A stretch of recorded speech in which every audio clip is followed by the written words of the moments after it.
Hello and welcome again to UCL Global Health. The topic today is non-communicable diseases. By that we mean, if you like, some of the diseases of affluence, heart disease, diabetes, stroke, chronic lung disease, even mental health problems, stress and anxiety. And I'm joined by Professor Martin McKee, who's Professor of European Public Health at the London School of Hygiene and Tropical Medicine. NCDs, non-communicable diseases, part of a big Lancet series just last week, which you were a key author on. What's the size of the problem? The size of the problem is very large, and it's getting much larger. In a way, it's a result of the successes that we've had worldwide. We've done so much to tackle the traditional causes of diseases in low-income countries, particular infectious diseases, malnutrition.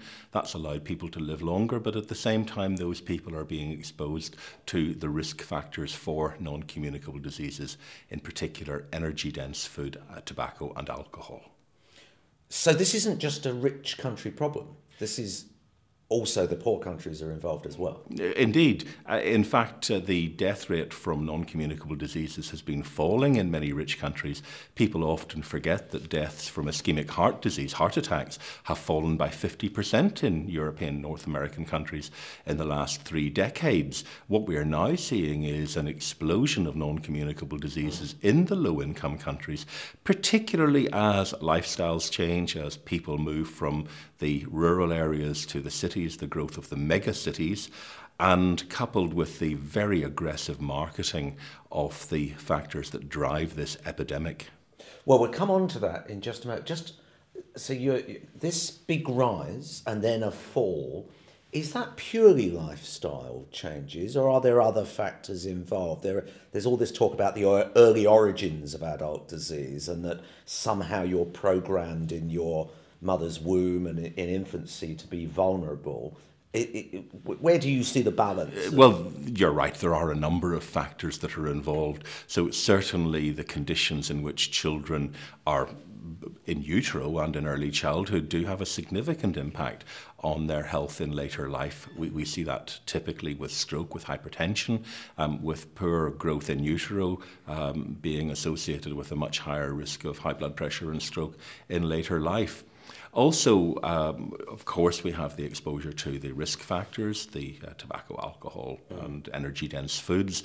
But if we look at the experience of the richer countries, we see the impact of treatment. Treatment has had a major impact over the last few decades, probably accounts for about 50% of the decline that we've seen. And that's better treatment of hypertension in particular, but also better treatment of heart attacks and strokes.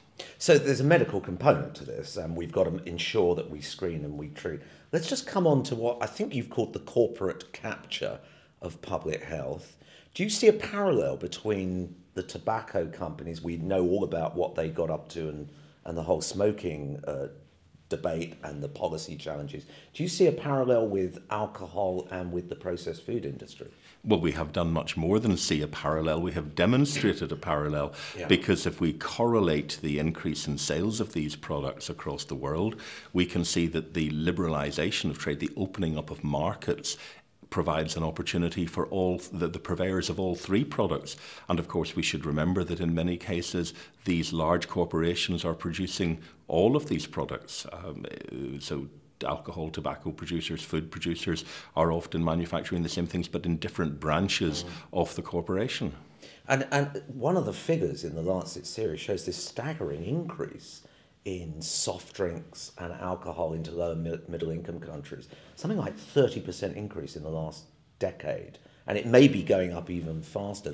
So they're targeting these markets. Oh, they're targeting these markets very aggressively because, of course, they need to see an increasing return on investment. They need to maintain their profit flow. And the only way they can do that is to open up the markets that until now have been closed to them. So we see trade liberalisation, policies being driven by the richer countries, which are the places where these corporations are based, and with that we see a very large growth in sales. Interestingly, although in the high-income countries some of these producers are selling significant numbers of low-calorie drinks, it is much more difficult to obtain the low-calorie drinks in the low-income countries. In a country like Mali, where I was a few years ago, it was possible to buy the diet version of a popular cola, but you could only do so in the international hotels, and it was twice the price of the sugar one. So how do the corporates, do you think they actively undermine public health in the same way that the tobacco companies did? Absolutely. And what kind of things do they do? Well, first of all, they set the rules. They work with governments to be seen as part of the solution rather than part of the problem. They argue for voluntary regulation rather than statutory regulation, even though voluntary regulation is now totally discredited. So self-regulation doesn't work? Self-regulation does not work, and there is now a consensus in the public health community that that is the case. Organisations like the Royal College of Physicians here in London have walked away from the British government's responsibility deals, so-called responsibility deals, because they see them as being totally ineffective and often counterproductive. Do they buy off our colleagues?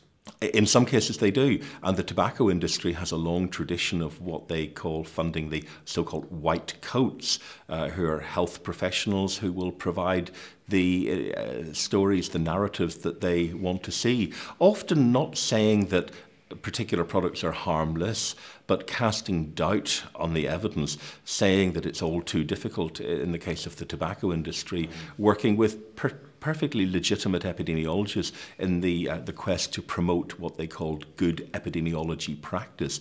But in fact, and this was of course done at arm's length by public relations companies, so the fingerprints of the tobacco industry were not at all apparent. But what it did was to say that you should really only be confident if you can find what we call a relative risk of 2, in other words, a factor doubling the risk of disease. Now that was explicitly intended to detract attention from the risk of passive smoking, where the risk is typically about 20 to 60% higher.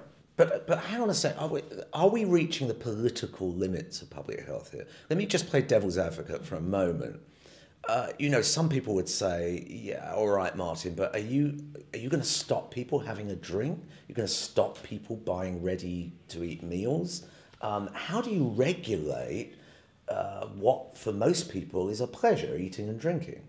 Well, I think if people are making fully informed choices, then clearly one would not wish to interfere with that, and if those choices only impact on themselves.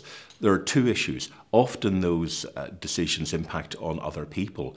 In the case of second-hand smoke, in the case of drunk driving, the association is clear. But in other cases, they expect society to pay the bills whenever they sustain the illnesses, the diseases that arise from that behaviour. But the second point is that often those choices are not informed.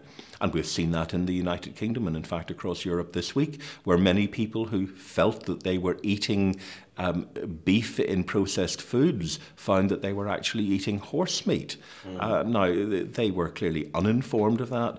Government has a responsibility in those cases to regulate and to enable them to make informed choices. Okay, so you're President of Europe, and I'll give you 2 or 3 things that you could do for statutory regulation. What would be your priorities, do you think? My first choice would be plain packaging of cigarettes. I think we absolutely need to have that. The evidence now from Australia is quite overwhelming. Okay, buy that one. What about drink and food? I would take action that's rather more complicated with alcohol, because we're now seeing the alcohol industry circumventing many of the advertising regulations. They're making massive use of social media. Facebook, for example, the Smirnoff nighttime experience, engaging people in making adolescents in particular feel that they're part of some venture, and being very effective in doing it. Now, it's quite challenging to do that, but I would certainly fund the research that would help us to understand what we can do to tackle that. And it may well be that we can't limit the advertising and the marketing, but we may need to do something like counter-marketing to draw attention to what the industry is doing. I think on food we need clearly much stronger labelling. So red, amber, green. The traffic light system, which the food industry has opposed up until now. They prefer information that is on packs that is essentially unintelligible to most people. So we need to have the information very clearly presented so that people can make the informed choices, and we need to enforce it. Because as we've seen with the horse meat scandal, there's no point in having legislation if we don't adequately enforce it. And this is where we see a problem with governments cutting back on what they call red tape. We need to remember that one person's red tape is another person's protection. This is going to be a massive challenge for public health. It is a massive challenge for public health, but public health has had many massive challenges in the past. What I think it does tell us is that public health needs to recognise that it is highly political, with a small p. And this goes back to the days of Rudolf Virchow, of course, who talked about medicine being politics writ large. And clearly we need to engage in those political debates. We cannot simply be bystanders. Martin, thank you very much. Thank you.